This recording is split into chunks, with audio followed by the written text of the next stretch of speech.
First, I'm going to read some haikus that I wrote about my grandma.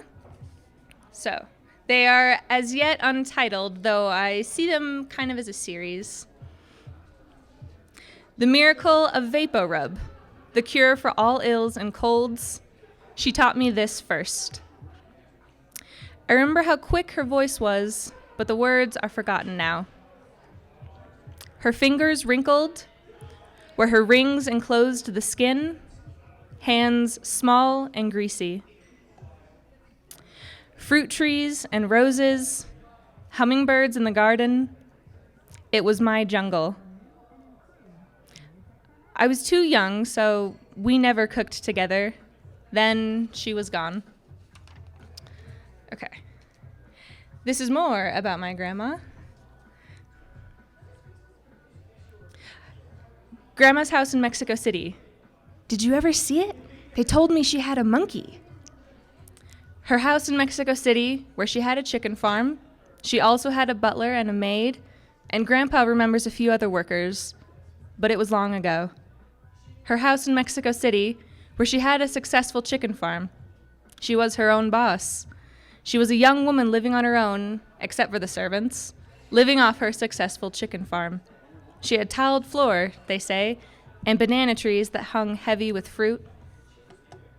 Her house in Mexico City, where she left her successful chicken farm for a cowboy, a cute cowboy riding all over Mexico delivering information about foot and mouth disease. Did you ever feel like she put her foot in her mouth when she told him on their second date that his mustache was awful? He shaved it, and she left with him. Her house in Mexico City, where she had a life of her own and a successful chicken farm, makes her cry. They say she cried when she left. But she loved a Texan Mexican named Manuel, and they were moving to El Paso. They and the baby she was carrying. Did you ever see Grandma's house in Mexico?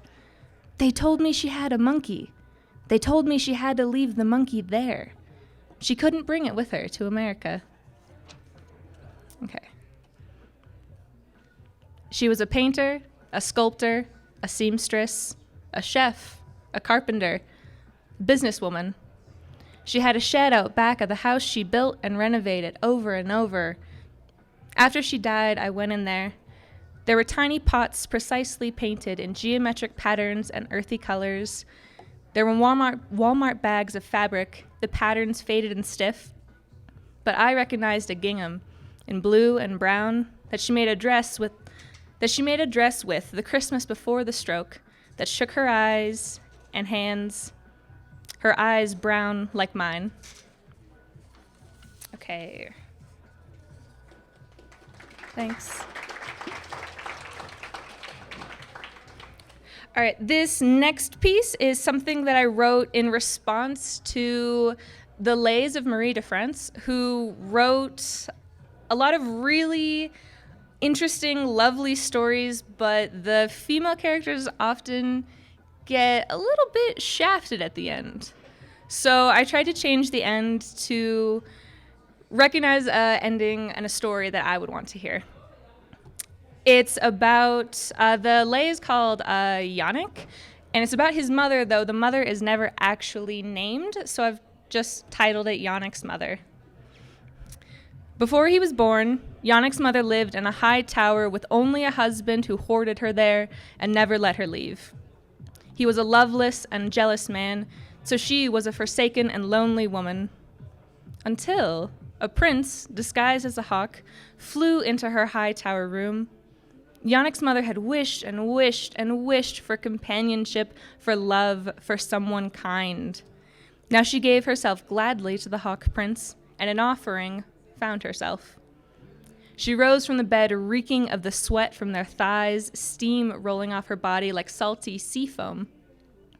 She was a woman reborn.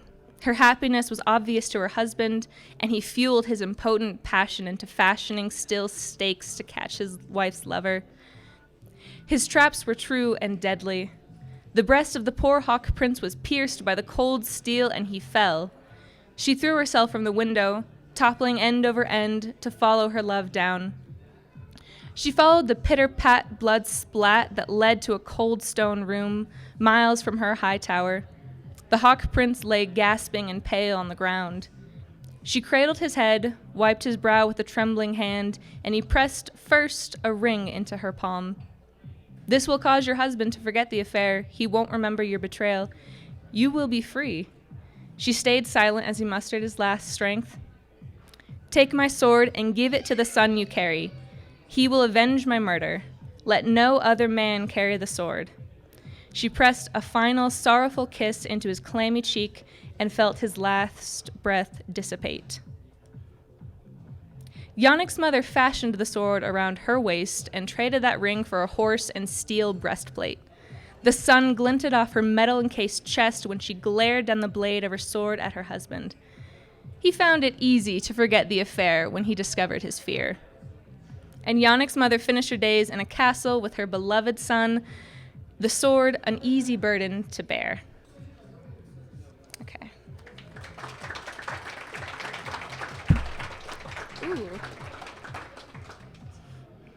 All right, this is something that I have written for Justin's class, so thank you for introducing me to Litany of Praise.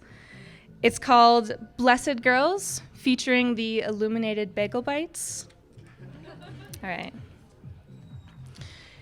May our Lord, wherever she may be, look upon us in love and kinship as she watches over you, stuck at the stoplight in the rain, waiting for a train, soaking through your jacket. The drops fall fat, round, and sanctified. They drop sprinkles in your hair and smear your eyeliner. I'm thinking of your belly, distended with a feast of pizza from the frozen section, bagel bites that also taste like pizza, jelly beans from Easter last month, and the cake I made for your birthday.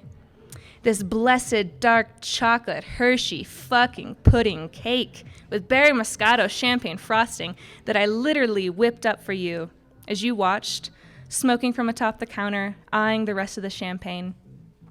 The Lord tempts us, but not beyond our control, so praise our goddess and bless this holy champagne, my lady, as your lipstick is anointed with its bubbles.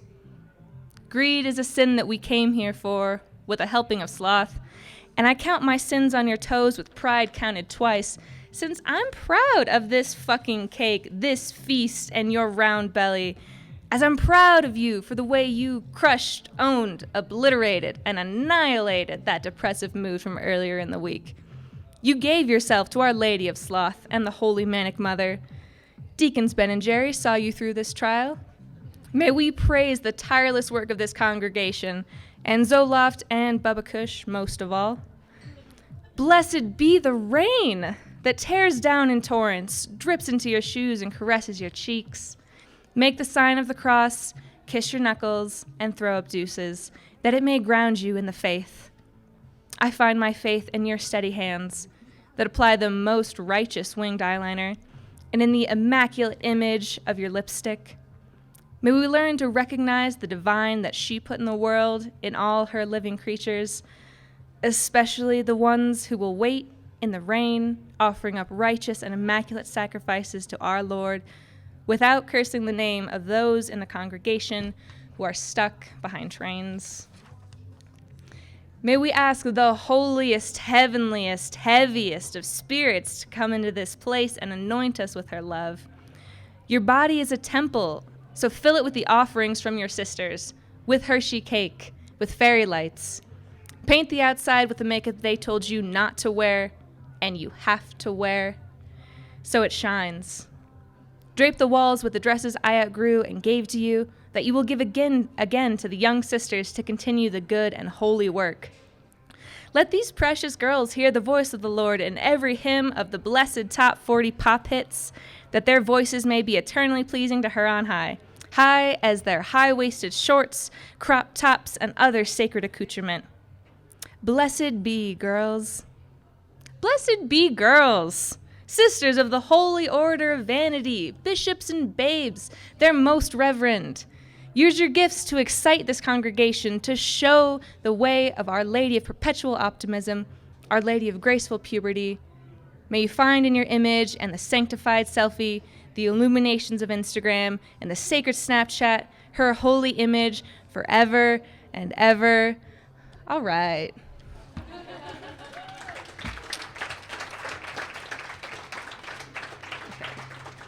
I have just one more that I have written in loving memory of a teacher that I had in high school. His name was Mr. Gandert. Okay. It is yet untitled, except Mr. Gandert. All right. He was a man that walked with weight. His belly preceded his entrance by a few seconds. But that's not what I mean by weight. His limbs were heavy with gestures. When he spoke, he would wave a giant arm, as Moses must have, illuminating the path, forever a teacher. His head looked heavy where it perched on his mountainous shoulders. His hair was white, scrubby like plants that live where the air is thin. And his voice boomed when he wished you a beautiful day. He walked with his arm tucked close to his side, holding in the grade book and papers. He patrolled the halls like a general inspecting troops, or a herding dog, exhausting himself as he runs loop after loop. I forget now what we talked about in his class. I know he read a Frost poem the last day we saw him. Later, we asked each other if it was foreshadowing, like he taught us. The timbre of his voice rests heavy in my mind. The only thing I remember him saying, have a beautiful day. Have a beautiful day. All right. Thank you all.